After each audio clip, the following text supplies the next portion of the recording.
Toots and the train goes toot toot toot. Toot toot toot. Toot toot toot.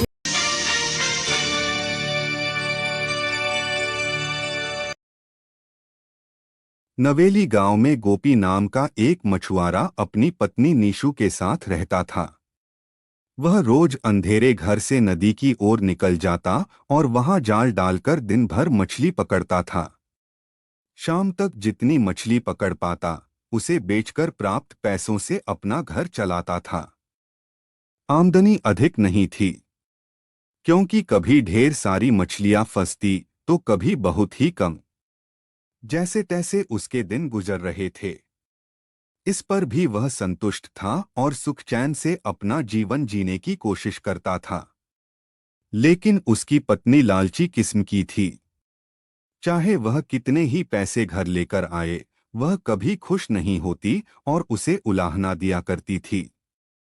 मछुआरा ज्यादा मेहनत कर अधिक से अधिक पैसे कमाकर उसे खुश करने की हर संभव कोशिश किया करता था। एक सुबह जब मछुआरा उठा तो उसका शरीर बुखार से तप रहा था। लेकिन पत्नी के डर से वह जाल लेकर नदी की ओर चला गया। कुछ देर वह नदी में जाल डाले बैठा रहा, लेकिन एक भी मछली जाल में नहीं फंसी। वह खाली हाथ घर लौट आया। उसे खाली हाथ लौटा देख उसकी पत्नी नीशू चिल्लाने लगी। उसने उसे समझाने की कोशिश की कि आज उसकी तबीयत ठीक नहीं है, लेकिन वह नहीं मानी और मजबूरन मछुआरे को फिर से मछली पकड़ने जाना पड़ा। बुखार से तपता हुआ वह नदी में जाल डालकर बैठ गया। बहुत देर तक जाल डाले रहने के बाद भी एक भी मछली जाल में नहीं फंसी। वह निराश होकर लौटने का मन बनाने लगा कि तभी उसे जाल कुछ भारी सा प्रतीत हुआ। वह खुश हो गया कि शायद कोई बड़ी मछली फंस गई है। उसने जल्दी जल्दी जाल खींचा। जाल में एक सुनहरी मछली फंसी हुई थी। मछुआरे ने इतनी सुंदर मछली पहली बार देखी थी। वह उसे हाथ में लेकर निहारने लगा। तभी वह मछली बोल पड़ी, मछुआरे भाई, मैं इस नदी की रानी हूँ।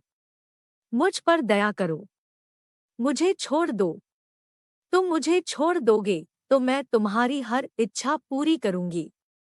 मछुआरे को मछली पर दया आ गई। उसने वापस नदी के पानी में छोड़ दिया और घर वापस आ गया। घर में पत्नी ने उसे फिर खाली हाथ लौटा देख उत्पात मचा दिया।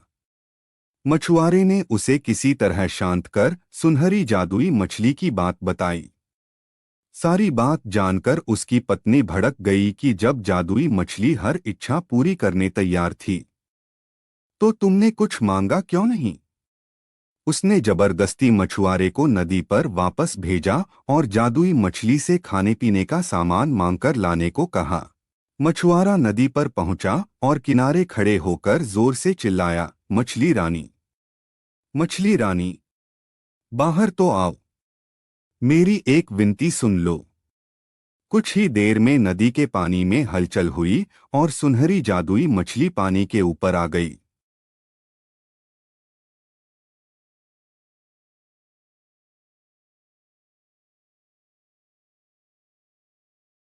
क्या बात है मछुआरे भाई, मुझे क्यों बुलाया?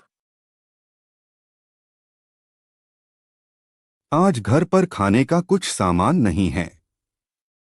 मैं और मेरी पत्नी दोनों भूखे हैं। क्या तुम मुझे खाने का कुछ सामान दे सकती हो? मछुआरा हाथ जोड़कर बोला। क्यों नहीं? मछली बोली, तुम अपने घर पहुंचो, वहां खाने का सामान पहुंच जाएगा। मछुआरे ने वापस घर की राह पकड़ ली। जब वह घर पहुंचा तो देखा दरवाजे पर खाने पीने की ढेर सारी चीजें रखी हुई है। उसने आवाज लगाकर अपनी पत्नी को बुलाया और वे सारी चीजें दिखाई।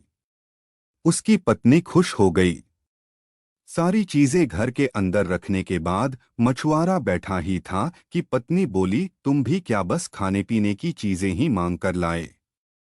सुंदर वस्त्र और कीमती आभूषण भी तो मांगने चाहिए थे। अभी जाओ और जादुई मछली से जाकर वस्त्र और आभूषण मांगो। मछुआरे को बार बार जाकर मछली से चीजें मांगना ठीक नहीं लगा। वह बोला, अभी तो इतना सारा खाने का सामान मांगकर लाया हूं। हमारी खाने की जरूरतें तो पूरी हो गई। कपड़े और आभूषण फिर कभी मांग लूंगा। ये सुनकर पत्नी ने आसमान सिर पर उठा लिया। मछुआरा मन मारकर फिर नदी की ओर चल पड़ा। वहां उसने फिर से मछली को पुकारा, मछली रानी, मछली रानी, जरा बाहर तो आओ। मछली पानी के ऊपर आ गई। मछुआरा हिचकते हुए बोले, क्या बताऊं मछली रानी, पत्नी सुंदर कपड़े और आभूषण मांग रही है। क्या तुम उसकी इस मांग को पूरा कर सकती हो? उसकी यह इच्छा पूरी होगी। जाओ, घर लौट जाओ। इतना कहकर मछली पानी में चली गई। मछुआरा जब घर पहुंचा तो देखा कि उसकी पत्नी नए कपड़े और आभूषण पहनकर बैठी हुई है। मछुआरे को देखते ही वह खुशी से झूम उठी।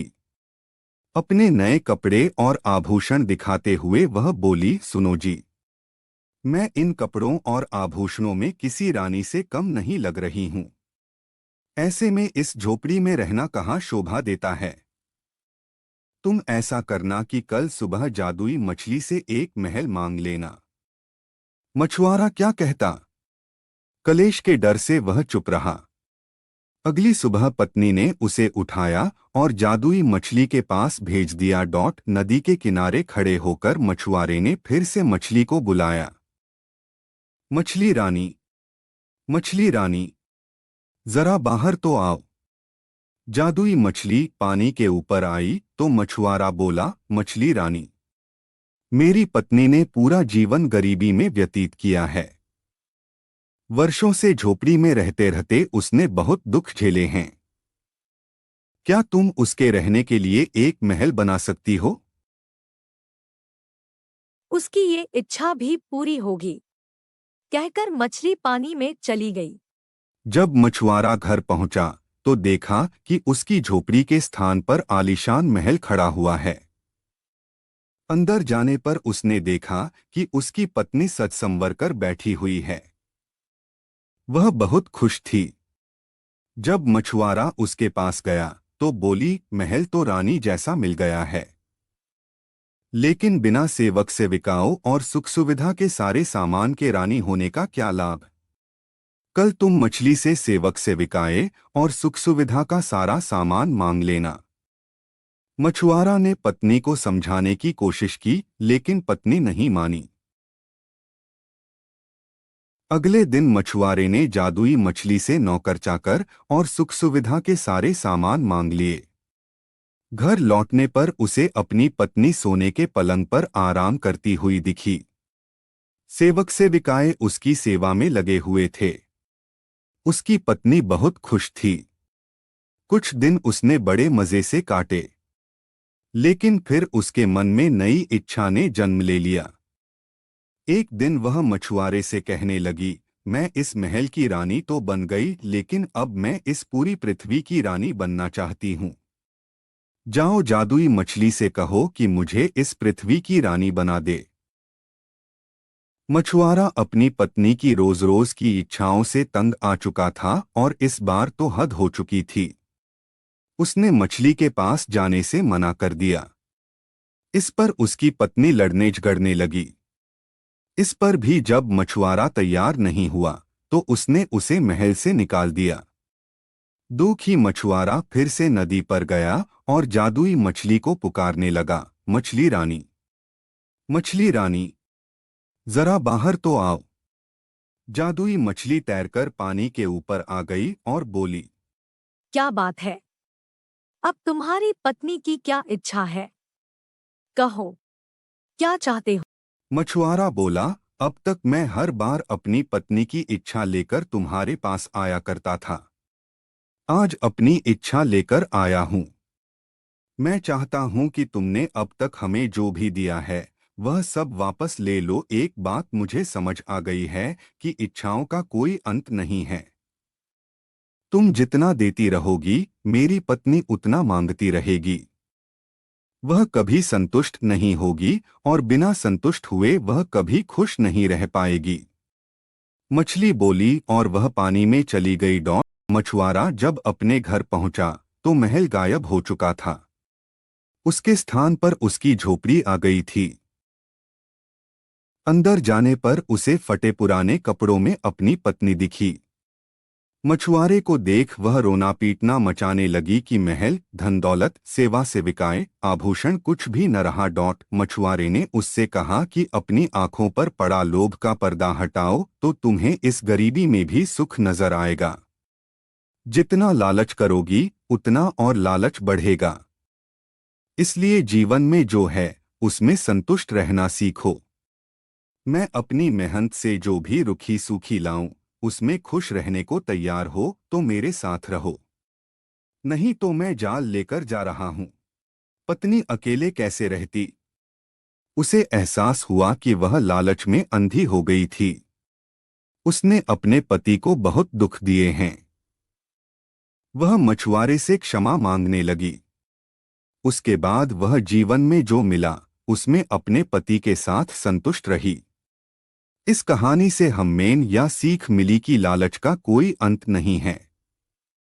जो लालच में अंधा हो जाता है वह जीवन में कभी सुखी नहीं रह सकता।